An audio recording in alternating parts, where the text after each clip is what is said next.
નમસ્કાર મિત્રો, જય દ્વારકાધીશ। મારી ચેનલ મારી વાણીયામાં આપનું હાર્દિક સ્વાગત છે।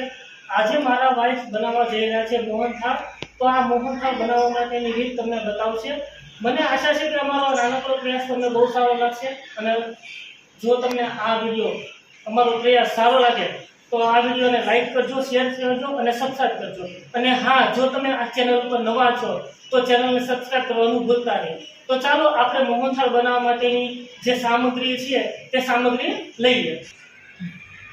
આ ચણાનો લોટ છે 2 કિલો, આ ખાંડ છે, આ માવો છે ને આ બદામ છે, આ આપણે ઘી લઈ લીધું છે। પછી આમાં છે ને આ ચણાનો લોટ છે ને એમાં દૂધ અને ઘીનો દાબો દેવાનો છે। દૂધનો દાબો દઈ અને આમ મસળી નાખવાનો છે। આમ કરી નાખવાનો એટલે ગોળી વેઈ લે। જો આ રીતનું આમ કરવાનું છે। આપણે દાબો દઈ દીધો છે ને એટલે આ ચોખ્ખું થઈ જાય, આમ કણી ન રહે। પછી આને ઘઉંની સાવણીથી સાળી નાખવાનું છે। પછી આપણે જો આપણે સાળશું, આ તો દાબો હરખો દેવાય છે ને એટલે પછી હવે આને સાળી નાખીએ રાખવાનું એટલે ગોળી ભાંગતી જાય આ બધું। આ ગોળી બધી ભાંગી નાખવાની।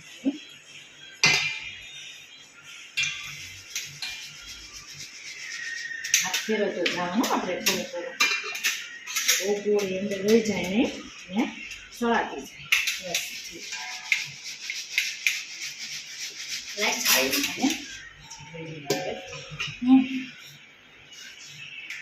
આ બધું હવે આપણે લોટ બધો સળાઈ જશે। જો આ રીતનું બધું સળાઈ જાય, એક પણ કણી નહીં રહે। આ સળાઈ ગયો છે। પછી આપણે ઘી મૂકી દીધું છે ધીમે ગેસે। હવે આપણે ગેસને ફાસ્ટ કરી દીધું, ગેસ ફાસ્ટ કરી દેવું એટલે થોડું ઘી આવી જાય।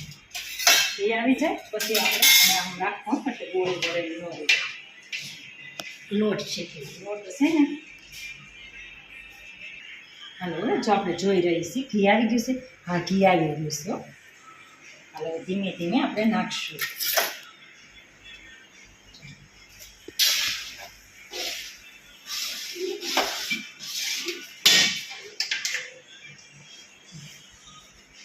ગોળી ન રહે એટલે આપણે ધીમે ધીમે નાખતું જવાનું ને હલાવતું જવાનું।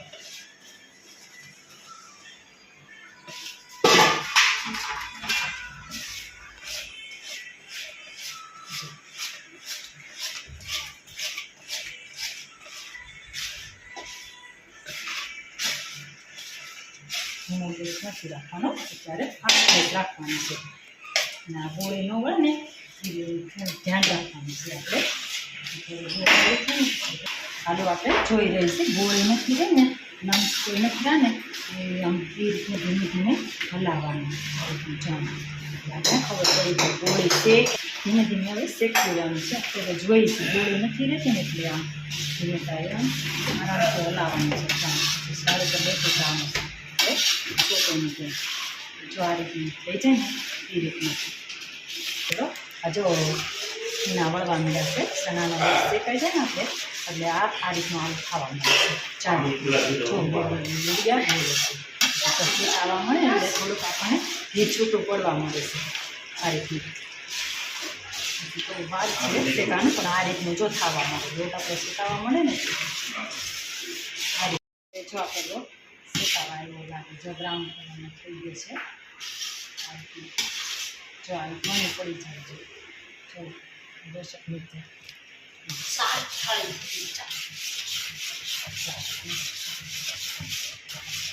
શેકાઈ જશે હવે। જો આવી બ્રાઉન કલરની કણી થઈ જવી જોઈએ ચાર રીતના જોઈને ચાર રીતના। આને આપણે 1 મિનિટ હલાવી પછી બંધ કરી દઈએ, નીચે ઉતારી દઈએ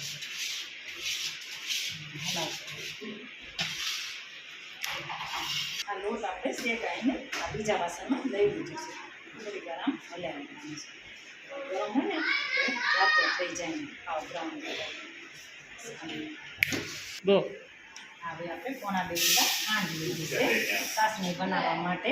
પછી એને ખાંડ ભૂલે ને એટલું પાણી નાખવાનું છે। પછી આપણે પાણી દઈશું,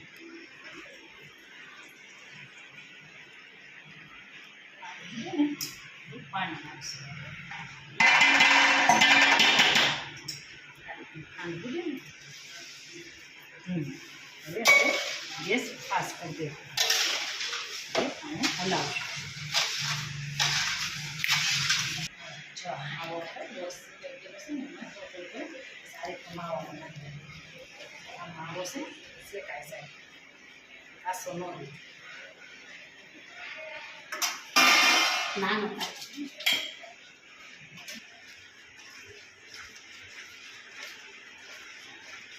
અને તારે શેકવાના છે લોટ.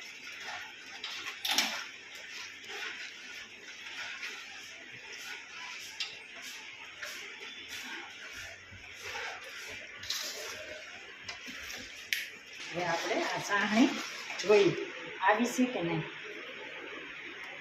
જો આ રીતની હજી આવી નથી. હજી આને 5 મિનિટ વધારે હલાવવું પડશે. હજી એક તાર જેવી આવે છે. એક તાર હવે આપણે જોઈ રહી છીએ ચાસણી આવી ગઈ છે કે નહીં. એક તાર આવી ગઈ છે. એક તાર નાખીને આપણે કલર નાખીશું. હવે બધી ચાસણી આવી ગઈ લાગે છે. જોઈ જો આ રીતનું જોવાનું. જો એક તાર આવે, આ તાર આવે, એક તાર આવી ગયો છે. આપણે આમાં કલર નાખી દઈએ મોહનથાળનો.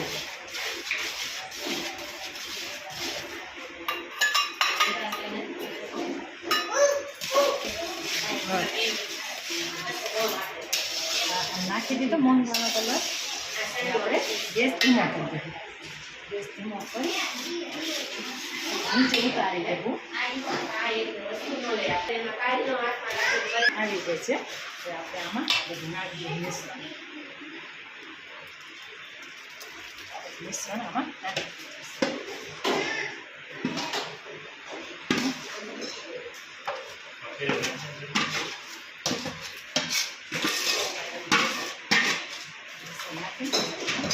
નાખી